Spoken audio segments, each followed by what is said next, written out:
कान्हा को अपने बचपन में ही इतने बड़े बड़े राक्षसों से सामना करना पड़ गया। अभी तक तो वो उनसे बच निकले। इसी के साथ यशोदा मैया के साथ पूरी शरारतें करते कान्हा ने अब क्या लीला रची, सुनते हैं कान्हा की मस्ती भरी कहानियों में तृणावर्त का उद्धार। तृणावर्त कौन था? तृणावर्त राक्षस कंस का निजी सेवक यानी कि पर्सनल सेक्रेटरी था। उसके पास ऐसी शक्ति थी कि वह तेज आंधी और शक्तिशाली बवंडर मतलब टोरंडो का रूप धारण कर सकता था। उस समय उसके सामने जो भी आता था उसे वह उड़ा कर ले जाता था। कंस ने पूतना और शक्टासुर की हार के बाद तृणावर्त को गोकुल में कृष्ण को मारने के लिए भेजा। तृणावर्त ने घमंड में सोचा, मेरी शक्ति, मेरी ताकत, उसके साथ मेरे लिए तो वासुदेव पुत्र को मारना बाएं हाथ का खेल है। और वह कृष्ण को मारने के लिए गोकुल पहुंचा। यहाँ गोकुल में यशोदा माँ लाला को गोद में सुलाकर दूध पिला रही थी। उसको प्यार से निहार रही थी। लाला के छोटे छोटे हाथों के साथ, उसके केशों के साथ यशोदा माँ खेल रही थी। उनकी मोहनी छवि को देखकर गुनगुना रही थी, इस बात से बेखबर कि उनके आसपास तृणावर्त राक्षस घूम रहा है। लेकिन लाला को तो एहसास हो गया था कि तृणावर्त राक्षस वहीं आसपास घूम रहा है। उन्हें लग गया कि वह बवंडर के रूप में आकर शायद मैया की गोद से ही उनको अपने साथ उड़ा ले जाने का सोच रहा है। लाला ने सोचा, कहीं ऐसा न हो मेरे साथ वो मैया को भी तूफान में ले उड़े, फिर तो मैया को चोट लग सकती है। ऐसा विचार आते ही लाला ने मैया की गोद में लेटे लेटे ही अपना वजन बढ़ाना शुरू कर दिया। मैया को अचानक लगा लाला बहुत भारी हो रहा है। उन्होंने सोचा, मेरा लाल तो फूलों जैसा हल्का है, इतना नाजुक और छोटा सा है, फिर अभी इतना भारी क्यों लग रहा है कि मैं उसे गोद में भी उठा नहीं पा रही हूँ। हैरान होकर उन्होंने कान्हा को अपनी गोद से उतारकर जमीन पर अपने पास बैठा दिया और फिर लाला को खेलते देख उसे वहीं छोड़ मैया घर के कामों में लग गई। तभी अचानक गोकुल में चारों ओर आंधी और बवंडर के रूप में तेज हवाएं चलने लगी। गोकुल के ब्रज गांव की मिट्टी मतलब ब्रजरज ने पूरे गोकुल को एक मिट्टी के बादल में ढक दिया। सारा गोकुल 2 घड़ी में मिट्टी और धुएं से ढक गया। लोगों को कुछ भी दिखाई नहीं दे रहा था। चारों ओर अंधेरा छा गया। हाथ को हाथ नजर नहीं आ रहा था। साथ ही उस बवंडर की अत्यंत भयंकर आवाज ने 10 दिशाओं को दहला दिया था। कान्हा का एहसास एकदम सही था। गोकुल में आए तृणावर्त ने ही अपनी मायावी शक्ति से ऐसा भयंकर बवंडर पैदा किया था। बवंडर रूपी तृणावर्त ने अब बैठे हुए कान्हा को अपने जोर के झटके से कंधे पर बैठाया और उड़ाकर आकाश में ले गया। यशोदा मैया बवंडर के आते ही झट दौड़कर जहां उन्होंने लाला को बैठाया था वहां आई, लेकिन उन्हें वह वहां दिखाई नहीं दिया।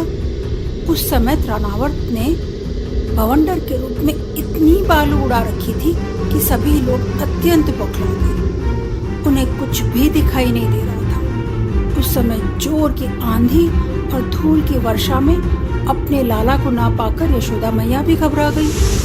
वे एकदम दुखी हो रो पड़ी और पृथ्वी पर गिर पड़ी। बवंडर रूपी तृणावर्त जब कान्हा को लेकर ऊपर उड़ गया तब नीचे बवंडर थोड़ा शांत हो गया। जब धूल की आंधी का जोर कम हो गया तब यशोदा मैया का रोना सुनकर गोपियां वहां दौड़ी चली आई। कान्हा को ना पाकर और यशोदा मैया को रोता देख उनके मन में भी चिंता हुई।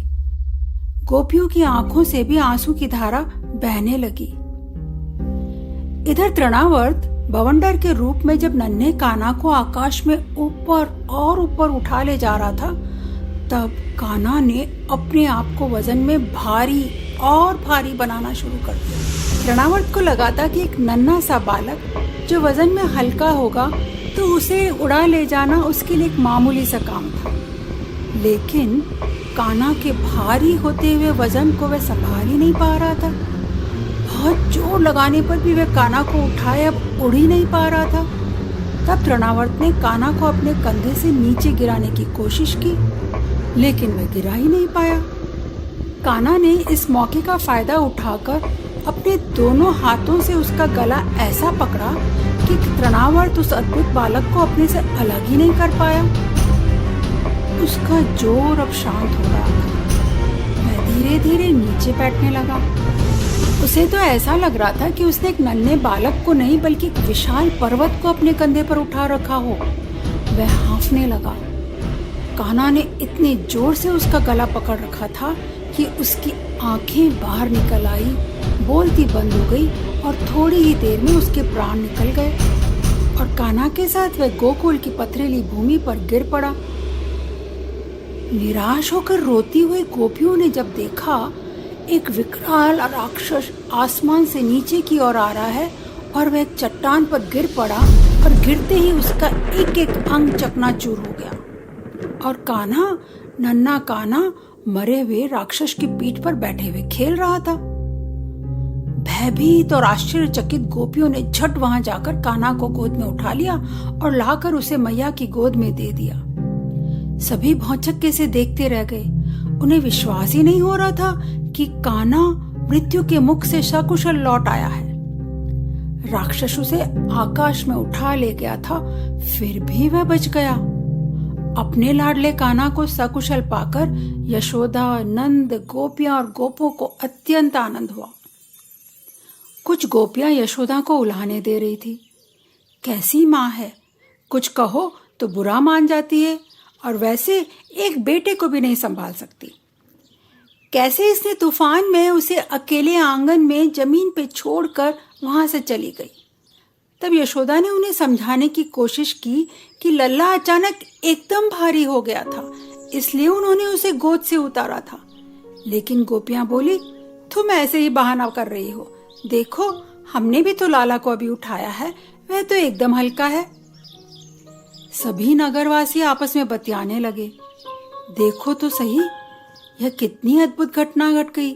हमारे लाला को तो यह राक्षस मुसीबत में डालकर मार ही डालता, लेकिन लाला को तो कुछ भी नहीं बिगड़ा। वह तो एकदम जीता जागता आ गया। उस दुष्ट को उसके बुरे काम की सजा मिल गई। अवश्य यह बड़े सौभाग्य की बात है। सभी ने चैन की सांस ली। ऐसी विचित्र घटनाएं बार बार होते देखकर नंद महाराज को मथुरा में वासुदेव के साथ हुई बातें याद आने लगी। कान्हा के लिए संकट बढ़ता ही जा रहा था। दुष्ट कंस प्रतिदिन नई नई चालें चलता और बलशाली राक्षसों को गोकुल भेजता जा रहा था ताकि वे नन्हे बालकों को जान से मार सके। इधर माँ यशोदा ने रोहिणी से कहा, मुझे अपने लल्ला की बड़ी चिंता रहती है। आज तो मौत के मुंह से बच गया। मेरा तो सारा सुख इस बालक में ही है। कैसे इसकी रक्षा की जाए? और फिर उन्होंने निश्चय किया कि वे अपने लाला को बहुत सावधानी से रखेंगी और अपनी आंखों से ओझल भी नहीं होने देंगी। श्रेष्ठ ब्राह्मणों से उनके लिए पूजा और जाप करवाए गए। कुछ दिन तो इस तरह से बीत गए, लेकिन कान्हा वे एक स्थान पर बैठकर बनने वालों में से नहीं था। नटखट कान्हा की लीलाएं भला घर में रहकर हो भी कैसे सकती थी। कान्हा की मस्ती भरी कहानियों में हम हर बार कान्हा की एक नई लीला सुनते हैं। कैसे भोले भाले कान्हा अपने से बड़े असुरों को बड़ी आसानी से बिना डरे खत्म करते जा रहे हैं। कहते हैं कान्हा इन सबको अपने बुरे कामों से मुक्ति दिला रहे थे, आजाद कर रहे थे, मतलब उनका उद्धार कर रहे थे। तो जब हम कहते हैं कान्हा ने उनको मार डाला, मतलब उनकी गंदी आदतों और कामों से उन्हें मुक्ति मिल गई। कान्हा की मस्ती भरी कहानियों की अगली कड़ी में कान्हा की एक और लीला सुनने के लिए तैयार रहिए।